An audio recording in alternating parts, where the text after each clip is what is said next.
I always share my experience of when I wanted to go to college, right? And I knew I had to go into STEM, like you said, because I want to be an astronaut, right? Okay. I knew I had to do that. But I'm also a very pragmatic guy. I said, well, I can be an astrophysicist, very fancy title. But man, I don't know any astrophysicist jobs. Yeah. I think if I do that, I may be unemployed. Yeah. I could be an engineer. Oh yeah, Silicon Valley. I know lots of engineers that work in Silicon Valley. So I said, I'm going to be an engineer. Nice. So I go to college and I go to undergraduate school, finish my freshman year, my sophomore year. I still don't know what an engineer does.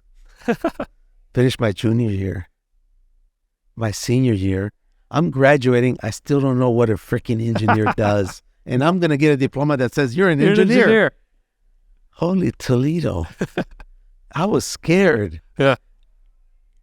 And it wasn't until I went to the lab that I finally figured it out. And this is why I always talk to the STEM kids, especially the college kids in engineering. I said, don't be afraid if you don't know what an engineer does, because this is what happened to me.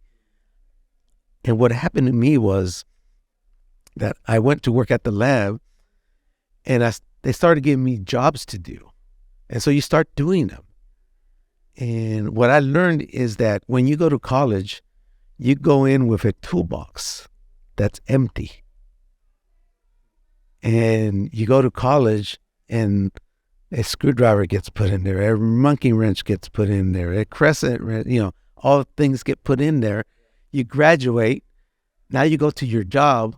They tell you, do this, but your toolbox isn't empty. Yeah.